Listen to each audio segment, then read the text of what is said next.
pour ça que je ne vous ai pas donné la référence, parce qu'autrement, vous ne m'auriez pas écouté. Vous seriez en train de chercher. Mais juste une phrase qui va un peu illustrer ce qu'on va essayer de dire ce soir ensemble.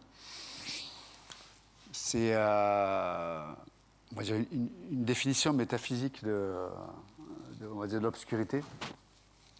Mais donc il est dit que l'obscurité, les ténèbres, ça dépend comment on peut le traduire, c'est de la matière qui est non organisée.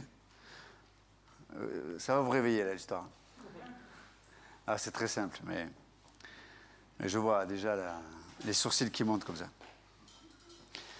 Donc l'obscurité, c'est de la matière non organisée et au contraire, lorsque cette matière est organisée, elle devient voyante. On appelle ça le dévoilement. Et la matière qui n'est pas organisée, elle n'est pas organisée parce qu'elle est séparée, en fait. Donc, les particules qui composent la matière, lorsqu'ils sont séparés, on appelle ça une matière qui est non organisée. Et quand ces particules qui sont séparées, ils ne peuvent pas capter la lumière. Donc, ils ne sont pas visibles, et c'est ce qui donne l'obscurité. Donc, c'est intéressant juste de... Vous avez suivi ou pas du tout? OK. Donc, l'idée, ce qui est intéressant, c'est que cette matière organisée, donc, qui est unie, donc ces particules qui sont unies les unes aux autres, ensemble, elles captent la lumière, et donc ça produit, du coup, la lumière. C'est intéressant quand même. OK? Alors, on sait que dans la création, est-ce que la lumière est venue quand Dieu a créé la lumière? Non, la lumière existait avant. Vous êtes d'accord avec moi ou pas? Est-ce que vous êtes là ou pas? Parce que là, en face de moi, vous seriez à ma place, vous auriez peur. Hein? Donc là, on n'est pas vendredi, non? On n'est pas le 13, donc ça va. Donc, tout va bien. Mais, donc, on peut voir que il y a une lumière qui existe, on le sait, dans l'univers, mais même cette lumière qui est dans l'univers n'est pas la lumière première. La lumière première, on sait que c'est Dieu lui-même. Il est la lumière. Et on sait que dans la définition de la lumière, il y a la vie. Et aussi, on sait aussi qu'un autre synonyme dans la Bible de la vie pour la lumière, c'est la parole aussi. OK? Donc, nous sommes appelés, comme on a pu, la définition que j'ai pu donner là, nous avons le choix, soit d'être cette matière qui est non organisée, et ça ne fait pas que la lumière n'est pas là, mais ça fait que cette matière, cette énergie ne peut pas capter la lumière. Vous comprenez l'idée? Donc, on a besoin, nous, de laisser Dieu organiser tous les domaines de nos vies. Lorsqu'on laisse Dieu organiser les domaines de nos vies, on va dire que les particules spirituelles de notre existence vont s'unir les unes aux autres. Et on va être des capteurs de sa lumière. D'accord?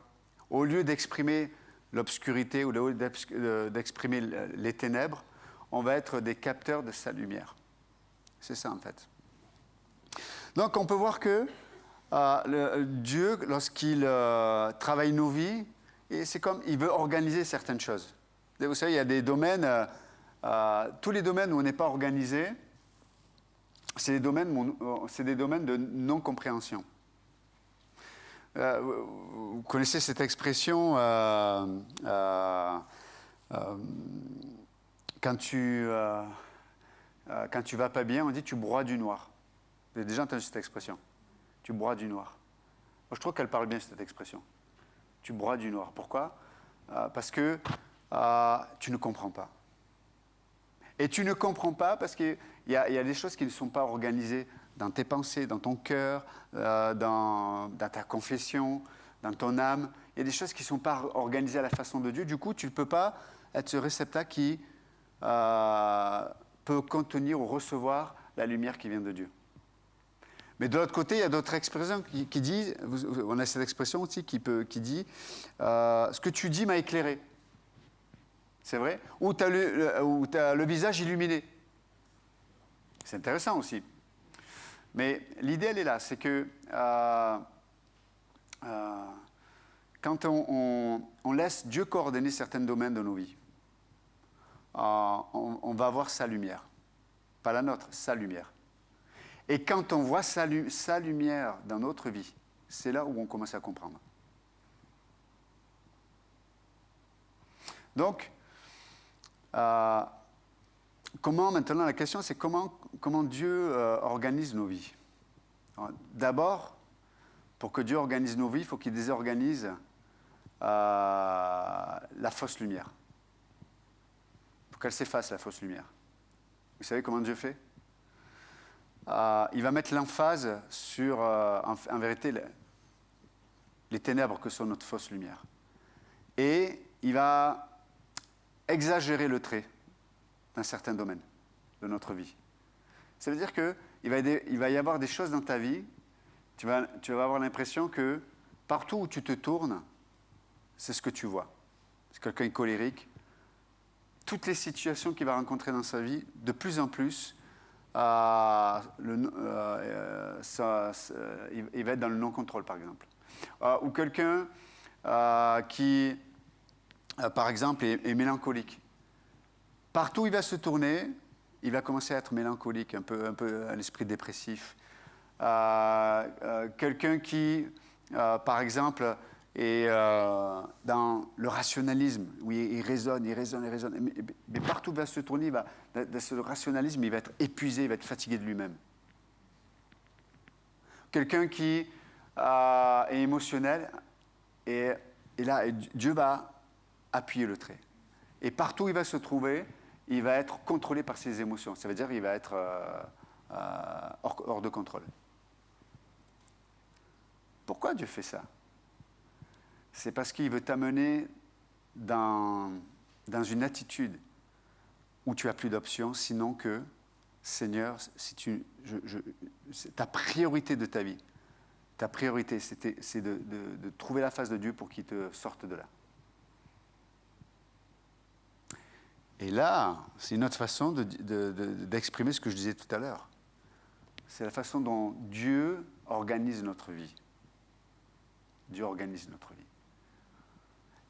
Les options qu'on se donnait avant de penser en disant oui, mais, etc., là, c'est plus possible. Parce que ton âme est à fleur de peau, ton cœur n'a plus de capacité pour autre chose que la délivrance. Comprenez l'idée? Regardez comment Dieu a travaillé avec le peuple d'Israël. Ils étaient esclaves. Moïse vient. Waouh, c'est bon. Dieu l'appelle. Oui, Dieu l'appelle. Dieu lui donne des capacités surnaturelles pour intervenir. Oui. Dieu lui donne accès au Pharaon. Il lui donne accès au Pharaon. Mais chaque fois que Moïse va voir Pharaon, la condition d'Israël s'empire. Chaque fois qu'on laisse la place à Dieu, ta situation va s'empirer. C'est une bonne nouvelle ce soir. Vous avez bien fait de venir. En plus, il pleut dehors, donc tout va bien. Non, mais c'est vrai ou pas? Pourquoi? Parce que quand le moment va venir où Dieu va dire c'est le temps de sortir, le peuple, il est prêt pour ça. De la même façon, Dieu, lorsqu'il, comme je disais tout à l'heure, il veut organiser nos vies, il doit désorganiser la fausse lumière de nos vies. Les domaines où on s'appuie sans s'en rendre compte, et on ne le fait pas méchamment, mais on s'appuie sur nos propres capacités. Cette fausse lumière, en vérité, elle sépare les particules de la matière de Dieu, de l'énergie de la matière, de l'énergie de Dieu. Et on ne peut pas capter sa lumière. Donc tu as tous les éléments, mais ils ne sont pas ordonnés. Ils ne sont pas organisés. Tu ne comprends pas. Tu ne comprends pas l'œuvre de Dieu, tu ne comprends pas la pensée de Dieu, tu ne comprends pas ce qui se passe.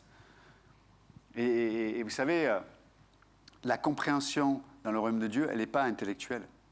Tu pourrais être un chercheur en ce que tu veux, voilà, un chercheur en agronomie, je ne sais pas, qu'est-ce qu'on pourrait dire? En quoi? En fourmi?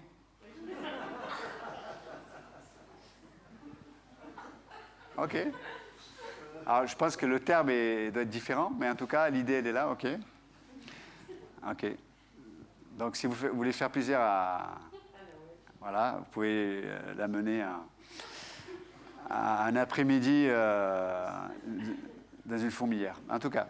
Mais vous comprenez l'idée, c'est que la compréhension n'est pas liée à une capacité naturelle, elle est liée à une capacité spirituelle. Mais Dieu doit d'abord s'occuper de ce qui nous empêche d'avoir cette capacité spirituelle. Et très souvent, c'est notre fausse lumière. Maintenant que je dis ça, à l'introduction, on va regarder ensemble dans Psaume 42 et le Psaume 43. Alors, beaucoup de commentateurs disent que ces deux psaumes, il y a des textes où c'est un seul et même psaume, mais dans ces deux psaumes, vous savez, il y a 3 fois va revenir l'expression « Pourquoi t'as battu mon âme au-dedans de moi confie-toi en Dieu ». Vous savez, il y a même un chant que l'on fait ensemble. Mais à 3 reprises, on retrouve cette expression. Mais quand on considère, par exemple, le psaume 42, on voit ce travail de Dieu, en fait, dont j'ai essayé de vous parler tout à l'heure. Et psaume 42, et si on regarde verset 10, « Je dis à Dieu, mon roc, pourquoi m'as-tu oublié? Pourquoi dois-je marcher dans la tristesse ?» Et la chose intéressante, le mot pour tristesse, là, en hébreu, c'est le mot obscurité. Intéressant aussi. Obscurité. On peut le dire autrement. Encore une fois, obscurité, c'est quoi? C'est la matière non organisée. C'est des particules qui sont séparées. C'est comme, il y a des choses qui étaient cohérentes hier, aujourd'hui, c'est plus cohérent. Il y a des choses qui me semblaient évidentes hier, aujourd'hui, ce n'est plus évident du tout. Vous voyez? Et donc, c'est juste... donc, je finis, et puis on va voir quelques points là-dessus. Il dit, « Mais pourquoi dois-je marcher dans la tristesse sous l'oppression de l'ennemi? Mes os se brisent quand mes adversaires me déshonorent en me disant tout le temps, « Mais où est ton Dieu ?» Ce n'est pas la question qu'on se pose. Déjà, d'un point de vue psychiatrique, si tu t'arrêtes déjà sur juste ces 2 versets-là, le gars, il commence en disant « Je dis à Dieu mon roc ». C'est bien, on est d'accord. Et juste après, tu as l'impression d'entendre un gars qui n'a pas de fondement, qui est seul, abandonné, qui ne comprend rien, qui ne voit rien, qui espère rien. C'est bizarre, non? Pourtant, il confesse, je dis à Dieu, tu es mon roc. Des fois, on fait ça. On confesse à Dieu la vérité, mais intérieurement, dans nos émotions, dans notre raisonnement, on a intériorisé le vocabulaire de l'ennemi. Où est ton Dieu? Où est ton Dieu? C'est comme, on n'arrive pas à faire le lien entre le travail dont je suis en train de parler, là. C'est-à-dire, oui, on sait que Dieu veut notre bien, on sait que Dieu nous aime, on sait que Dieu veut nous illuminer de sa lumière, c'est par ta lumière que nous voyons la lumière, nous savons ça. Mais si tu sais ça, il faut t'attendre à ce que j'ai dit en amont. Et Dieu doit dissiper ou enlever ou mettre la vraie réalité de ta lumière qui en fait est ténèbres. Et c'est ce qui se passe dans la vie de cet homme-là. C'est les fils de Corée. Et là, le mot... Mais juste arrêtons-nous un peu sur quelques mots en hébreu, là. Donc, il dit, mais je dis à Dieu, mon roc. Donc, quelque part, il est dans une situation, il ne sent pas Dieu, il ne voit pas Dieu, il ne comprend pas Dieu. En plus, il a des gens extérieurs qui lui veulent du mal et qui lui disent, mais où est ton Dieu? Donc, souvent, l'adversité, souvent l'opposition dans nos vies et on va dire le côté audible des batailles que nous pouvons avoir à l'intérieur de nous-mêmes. Vous voyez ce que je veux dire? Donc quand le diable il vient tenter Jésus, il ne vient pas le tenter sur un domaine où Jésus s'en fout. Il vient le tenter 40 jours de jeûne, j'imagine bien qu'il a faim. De la même façon, quand on a de l'opposition dans nos vies, l'opposition, elle ne vient pas au hasard, elle vient dans les domaines peut-être qui font écho à ce qui se passe à l'intérieur de nous-mêmes. Toujours. Mais avant, il dit, mais je dis à Dieu, mon roc. Et c'est intéressant parce que le mot roc, là, ça parle d'un endroit élevé, mais escarpé. Escarpé. Et vous savez, à certaines époques, on mettait, que ce soit les châteaux ou les endroits élevés, pour les gardes, on les mettait dans des endroits escarpés. En général, on ne pouvait pas venir de l'extérieur. Il y avait soit la mer, soit des montagnes inaccessibles, la nature était inaccessible. Mais en tout cas, des montagnes escarpées parce que, c'était deux choses que ça produisait. Un, c'est que l'ennemi allait avoir d'énormes difficultés à m'atteindre. C'est ce qu'il dit là, tu es mon roc. C'est-à-dire, place-moi à un endroit élevé, escarpé, afin que l'ennemi ait des difficultés à m'atteindre. Et deuxièmement, c'est un endroit où on pouvait voir ce qui se passe de loin. C'est-à-dire que tu voyais l'ennemi, tu pouvais te préparer à l'ennemi. Donc c'est ça, quand il confesse que Dieu est son roc, c'est deux choses. C'est que l'ennemi va avoir du mal à m'atteindre, parce que je suis dans les hauteurs de Dieu. Et de l'autre côté, c'est que c'est pas parce que Dieu nous met sur un roc que l'ennemi ne va pas venir. Mais on peut le voir arriver. Et on peut se préparer à ça. Et j'aime, parce que tu parles de prophétie tout à l'heure, Philippe, mais la parole de Dieu, elle est prophétique. Ça veut dire que quand elle est prêchée et enseignée, c'est qu'elle nous prépare. C'est comme si elle nous mettait à un endroit élevé, elle nous montre, voilà ce que je vais travailler dans ta vie, voilà ce que l'ennemi va faire. Et Dieu te dit, prépare-toi. Prépare-toi parce que, voilà, l'ennemi va venir, mais je vais avoir la victoire. Et puis juste après, on peut voir ce qui se passe. Il dit, pourquoi m'as-tu oublié? Pourquoi? Et le mot oublié, c'est, littéralement en hébreu, c'est cesser de prendre soin. Qui n'a jamais, dans son expérience en tant que chrétien, eu l'impression que Dieu a arrêté de prendre soin de nous? Je ne vous ferai pas lever la main, mais on a tous eu cette bataille intérieure. Et le psalmiste aussi. Du coup, l'encouragement là-dedans, c'est de se dire que quand nous on vit ça, ce paradoxe intérieur, mais cette réalité, quand on vit ça, ce n'est pas quelque chose qui est bizarre. C'est quand Jésus faisait des choses, ou quand il prêchait, quand il faisait des miracles, etc., il faisait toujours référence à ce que les gens qui vivaient ce miracle ou écoutaient ce qu'il prêchait, il utilisait les références qu'il connaissait. Alors, en l'occurrence, les Juifs connaissaient l'Ancien Testament, donc il faisait référence à la Torah, toujours. Il est dit que, et en fait, il leur montrait que ce qu'ils vivaient, ou même les premiers chrétiens, il y a eu la Pentecôte, etc. La première prédication de Pierre, qu'est-ce qu'il fait? Il fait référence aux prophéties bibliques. Il faut dire, non, ce n'est pas bizarre ce qui se passe, c'était annoncé. De la même façon, ce qui se passe dans nos vies, c'est annoncé. C'est annoncé. Et là, il dit, mais pourquoi m'as-tu oublié? Est-ce que Dieu l'a oublié? Non. Mais Dieu est en train de faire un travail dans sa vie. Après, il est dit, pourquoi dois-je marcher dans la tristesse? Je l'ai dit tout à l'heure. Littéralement, marcher, c'est voyager, comme déménager dans cet état de sombre. C'est intéressant quand même. De voir qu'en tant que chrétien, on peut vivre ça. Ça vous plaît pas le sujet? Non, je ne sais pas. On dirait que non. Vous êtes là avec moi ou pas? Ok. Donc prenez 2 minutes, parlez entre vous, et dites, qu'est-ce que je suis en train de dire? Allez-y. Parce que là, honnêtement, vous n'êtes pas avec moi. Allez, discutez. C'est interactif.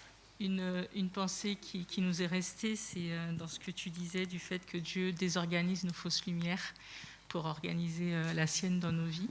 Et ça, c'était bon aussi parce qu'on se rendrait compte que finalement, quand il accentuait les faiblesses qu'il pouvait y avoir dans nos vies, c'est parce qu'il voulait nous en délivrer, nous amener au bout de nous-mêmes pour qu'on puisse enfin crier à lui, quoi.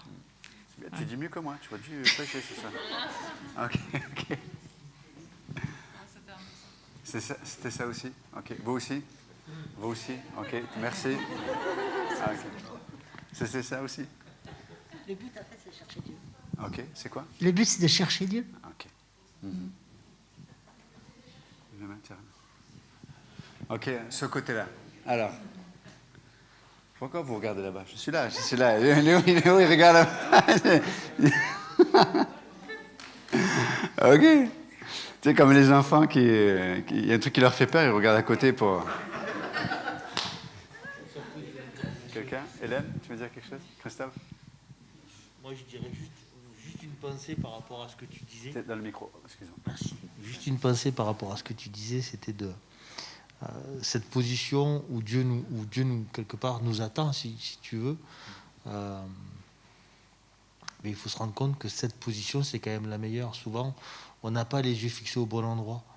Et on se dit, tiens, ce roc, oui, je veux m'en approcher, mais ce roc, il est trop haut, ou ce roc, il est trop loin, ce roc, il est inatteignable, alors que c'est simple.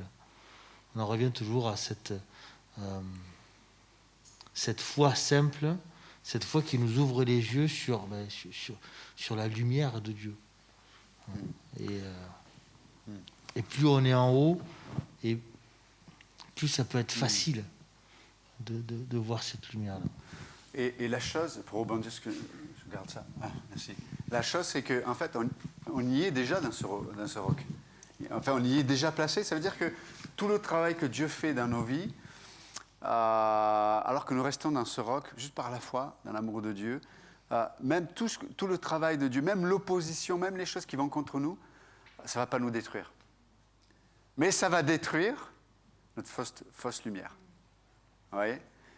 Et la frontière, elle est fine parce qu'on ne réalise pas à quel point, dans notre identité, on est associé à cette fausse lumière. Et c'est pour ça qu'on a l'impression qu'on va mourir avec. Tu sais, Dieu va enlever cette chose-là, on a l'impression qu'on va mourir avec, mais non, on est placé dans le roc. Ok. Vous voulez dire quelque chose? Non, la place est levée sur le rocher. Ouais. Où en fait il nous apprend à voir arriver l'ennemi. Oui. Et donc petit à petit, à force d'être placé sous sa lumière, on comprend de plus en plus rapidement. Alors après, il y a des domaines où on met du temps, mais voilà, on apprend tout ça et il nous avertit, c'est prophétique, sa parole, elle est prophétique. Donc bien souvent, il nous avertit, mais on n'a pas envie d'entendre. Hein. Enfin, moi, dans ma vie, ça m'arrive. Hein. Ouais. Alors, le truc, c'est que même si on voit, alors c'est un bon point, mais même si on voit la lumière arriver, même si on sait le process par lequel on doit passer, ça ne va pas éviter le processus. Vous voyez ce que je veux dire? On ne peut pas éviter le processus. Non. Ah.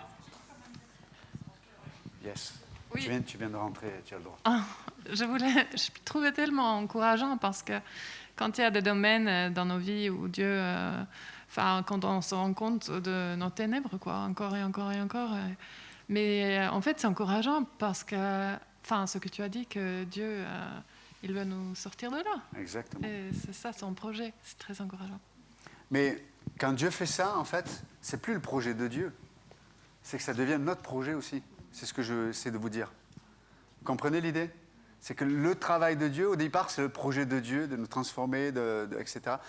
Mais à un moment donné, cette fausse lumière que Dieu met en exergue, et nous on le voit aussi, que c'est quelque chose qui nous éloigne de Dieu, qui nous garde dans une attitude qui n'est pas humble, etc. Mais du coup, ça va devenir aussi notre projet. Seigneur, délivre-moi de ça. Sauve-moi. Je veux te connaître. Tu sais, c'est pour ça que je dis, ça enlève toutes les autres options. J'aime ce que Dieu fait. Oui ou non? C'est extraordinaire quand même. Ok. Les filles, vous voulez dire quelque chose? Encore une fois, ça me met en lumière que il nous demande aucun effort, parce que même là, il fait en sorte qu'on n'en puisse plus. Exactement. Tu vois, Exactement. Non, c'est ça. un truc de fou quand même. Exactement. Fred? Alors attends, laisse-moi arriver. Non, je voulais juste rebondir. Tu disais que c'était un truc de fou. Je disais non, c'est un truc de Dieu. Non, c'était juste. Ok. Ok. Si, Fred. Ok. Quelqu'un d'autre dire un petit mot? Non? C'est bon? Ok. Ok. Une dernière chose?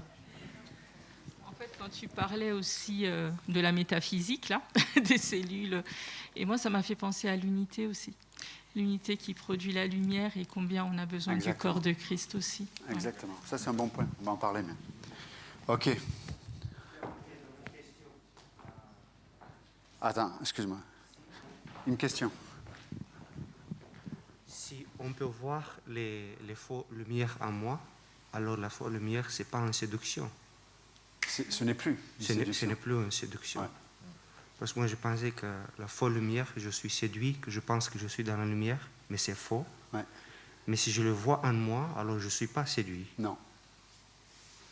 Mais je peux résister à l'œuvre de Dieu. C'est pour ça que dans son amour,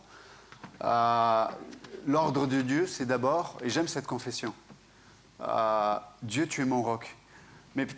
Donc ça, c'est sa confession. Maintenant, dans son être intérieur et dans son expérience, tout le reste. Vous êtes avec moi ou pas? Et pourtant, il n'est pas fou. Pour ça que je parle de psychiatrie tout à l'heure, c'est que des fois, on vit comme ça. Mais pourquoi? Parce qu'il est dans le processus. Il est dans le processus de Dieu. Il est dans l'organisation de Dieu. Dieu qui organise sa vie. Et regardez, après il continue, il dit, mais pourquoi dois-je marcher dans la tristesse, dans l'obscurité? C'est-à-dire qu'avant, tout était cohérent, c'était organisé, c'était clair. J'ai appris à me connaître, j'ai appris à savoir comment il fallait me positionner. Et c'est comme si Dieu se plaisait à renverser dans nos vies des choses qui étaient évidentes hier.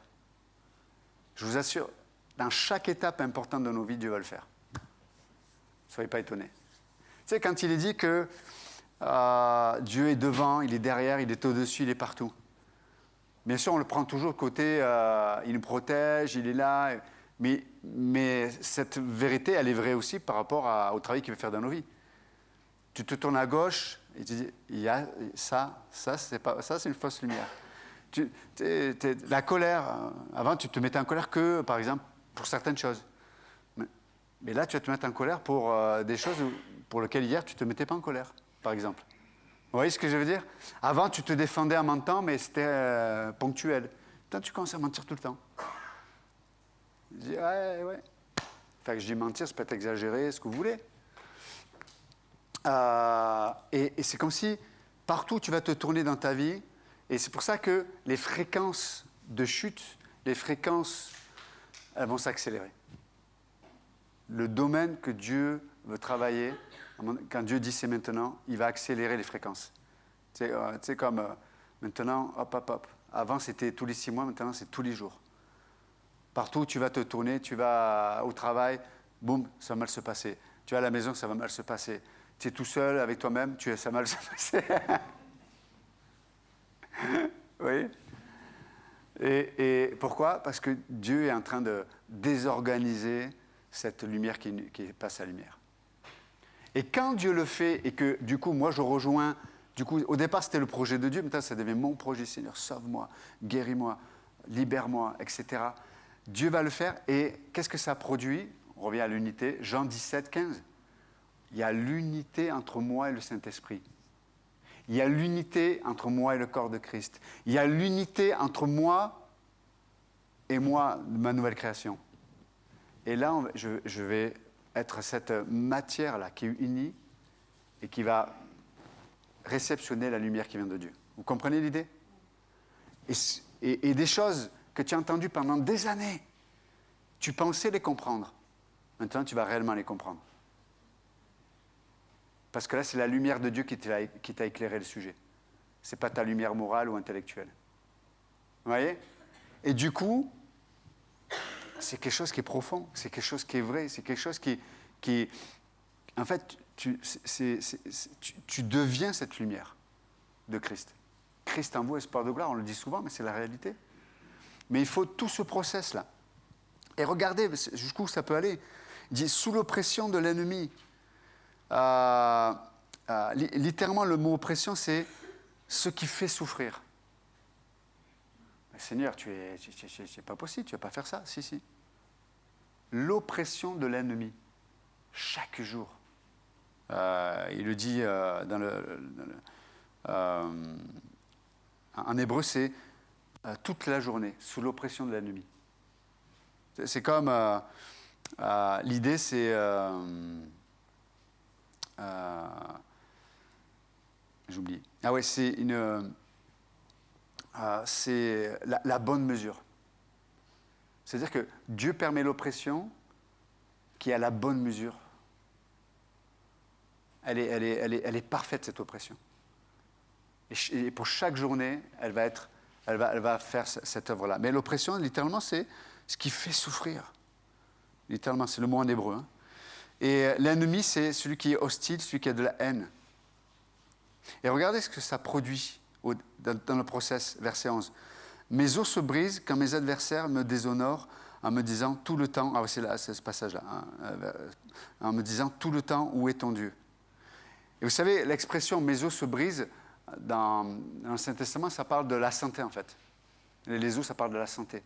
C'est-à-dire que dans le processus, parce qu'on résiste, parce qu'on ne veut pas rejoindre la pensée de Dieu, parce qu'on raisonne, parce qu'il y a plein de choses, il y a plein de choses qui se mélangent. Mais tant qu'il y a cette résistance, mes os se brisent sous l'hostilité des méchants. C'est-à-dire que, littéralement, ma santé est atteinte. C'est fou quand même. Incroyable. En me disant tout le temps, où est ton Dieu? Tu sais, c'est comme l'ennemi, quel qu'il soit, que ce soit la chair, le monde ou le diable, il veut imprégner en toi le doute. Soit il veut imprégner en toi le doute de l'existence de Dieu, soit il veut imprégner en toi le doute de l'intérêt de Dieu te concernant. Vous comprenez ou pas? Il fait l'un ou l'autre. Ou les deux, c'est mieux aussi, c'est bien aussi. Mais tu ne peux pas avoir le second si tu ne crois pas en Dieu. Mais bon. Et c'est ce qu'il fait. Et du coup, il te projette, quand il dit où est ton Dieu, ça veut dire que l'ennemi te projette dans le présent et dans le futur sans Dieu. C'est-à-dire qu'il n'y a pas d'issue. Ça va mal se passer. Regarde ta mère, ta arrière-grand-mère, ton arrière-arrière-grand-mère, le poisson rouge. Regarde tout le monde, c'est mal fini. Vous voyez, vous comprenez? Où est ton Dieu?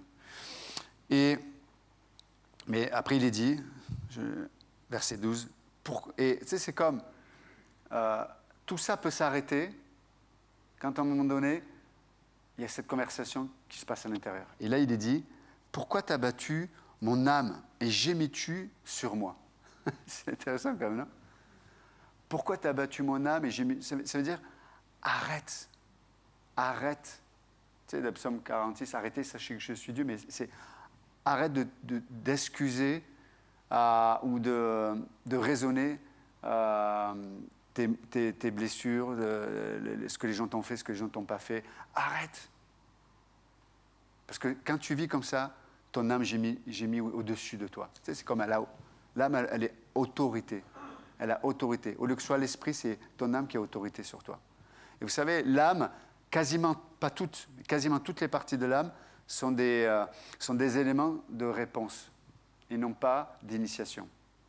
Les émotions sont là pour répondre. La volonté, elle est là pour répondre, même si elle initie après. Mais la première facette, c'est la réponse à la volonté de Dieu. La conscience de soi, c'est une réponse. Comment je peux avoir une bonne... La conscience de soi, ça parle d'identité. Comment je peux avoir une identité si je n'ai pas le bon miroir en face de moi? La conscience des autres, comment je vois les autres. Mais tout ça, quasiment toutes les parties de l'âme sont des parties de réponse à des initiations, soit de Dieu, soit d'ailleurs. Mais il dit, mais pourquoi t'as battu mon âme et gémis-tu sur moi? Attends-toi à Dieu, car je le célébrerai encore, il est mon salut et mon Dieu. Et cette expression-là, ce passage-là revient 3 fois dans ces psaumes. Pourquoi t'as battu mon âme et gémis-tu au-dedans de moi? Confie-toi en Dieu selon les traductions. Fais-lui confiance. Crois-le. Crois ses promesses. Crois sa parole. Crois son amour pour toi. C'est tellement important. Et c'est intéressant, le mot adversaire aussi, pour finir ce soir, le mot adversaire, c'est le mot, ça signifie, dans la conjugaison hébraïque, là, c'est celui qui lie, celui qui noue, celui qui enferme, celui qui rend faible, celui qui te rend insuffisant. Intéressant quand même. Il va te dire, mais tu es insuffisant pour mériter l'amour de Dieu. Tu es insuffisant tu n'es pas à la hauteur pour que Dieu t'appelle, etc., etc. Vous voyez ce qu'il fait? Et quand tu penses comme ça, tu es lié, tu es enfermé en toi-même. Vous savez, il n'y a pas pire. Je pense, des fois je me torture tout seul, mais je pensais à l'enfer. Bon, vous savez, c'est comme, moi j'ai une phobie, le truc vraiment le pire. Vous avez déjà fait la spéléo dans les cavernes là?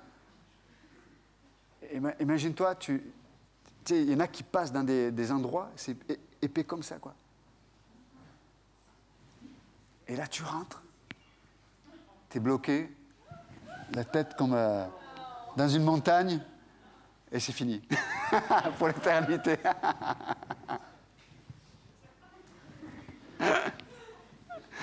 Ouais, c'est... Wow. La Bible dit qu'il y a des flammes. Bon. Vous imaginez quand même. Mais pourquoi je disais ça, je ne sais plus. Ah oui, oui, oui. Mais là, l'adversaire, c'est celui qui, si tu penses comme ça, dans ta faiblesse, tu es ta faiblesse, tu es insuffisant, tu n'es pas à la hauteur, tu n'arriveras pas, tu es etc. Tu finis comme ça. Tu finis comme quelqu'un qui est fait de la spéléo, qui est coincé à un endroit, il ne peut plus bouger. Et mon ami, c'est horrible. C'est vrai ou pas? C'est horrible. Vous voyez l'image, hein? Ça vous parle aussi, je vois. Mais pour revenir à ce qu'on disait ce soir, le point principal est là. Je dis à Dieu, tu es mon roc. Je veux reconnaître là où tu m'as placé. Ce n'est pas quelque chose où je dois aller, c'est quelque chose où Dieu m'a déjà placé. Il m'a mis en Christ. Je suis en Christ. Je suis en Jésus-Christ. Il est en moi. C'est ma position. Je suis dans ce roc-là. Et Dieu va faire tout ce travail-là pour me faire réaliser que je suis dans son roc. Et j'aime parce qu'il dit, mais la situation n'a pas changé. Ses ennemis n'ont pas changé de langage. Tu sais, il n'est pas arrivé au travail en disant, et le matin, tu sais, c'est comme Bollywood, là, ils sont tous mis en habit de couleur, et s'il y a des paillettes qui sortent, ils disent, bienvenue, Yoann, c'est super. Non, ils font toujours la même tête. On dirait qu'on leur a volé le petit déjeuner depuis 6 mois. Ils te disent à peine bonjour. Ils vont tout faire pour que tu fasses leur travail. Etc. On connaît, on a les mêmes collègues tous. Mais ça ne change pas. Mais la lumière, quand tu commences à capter la lumière de Dieu, fait que ta confession change intérieurement. Et c'est ce qu'il dit. Pourquoi t'as battu mon âme, verset 12, verset 6. Pourquoi t'as battu mon âme et j'ai mis tout sur moi. J'aime l'idée de sur moi. Tu sais, c'est l'âme qui a autorité. Non, tant que si ton âme est sur toi, tu vas gémir. Je t'assure. Pourquoi? Elle n'est pas faite pour avoir autorité. Elle est faite pour recevoir de la part de Dieu. Et chapitre 43, pareil, verset 5. Pourquoi t'as battu mon âme et j'ai mis tu sur moi? Attends-toi à Dieu, car je le célébrerai encore. Il est mon salut et mon Dieu. J'aime cette anticipation de foi. Je le célébrerai. C'est au futur, hein. Mais à mon avis, c'est au futur proche. Je le célébrerai encore. Donc juste ce soir, c'est simple, mais juste pour nous encourager, pour ne pas être étonné du travail de Dieu dans nos vies. Ne soyez pas découragés, ne vous identifiez pas avec le mensonge qui dit, voilà, parce que, encore une fois, Dieu va, partout où tu vas aller, Dieu va exacerber ce qu'il veut traiter, ce qu'il veut. Vous voyez ce que je veux dire? Mais c'est plus ce que tu es, en fait. Vous voyez l'idée? C'est pas ce que tu es. Tu n'es pas ta colère, tu n'es pas ton mensonge, tu n'es pas tes convoitises, ah, tu n'es pas tes doutes. On n'est pas ça. Mais Dieu doit le traiter. Dieu doit le mettre à part. Dieu doit le séparer pour que avec les yeux de ton cœur, tu ne le vois plus. Ça ne fait plus partie de toi. Et ça va t'unir à la vérité qui est Christ. Et là, tu vas recevoir toute sa lumière. Donc voilà. Donc ce soir, vous êtes prévenus. Vous êtes prévenus. Mais j'ai aimé cette réflexion. Ce n'est pas seulement le projet de Dieu, c'est que ça va devenir notre projet. Seigneur, sauve-moi. Montre-moi que je ne suis pas ça, mais je suis sur le roc. Amen. Amen. Que Dieu vous bénisse. Merci.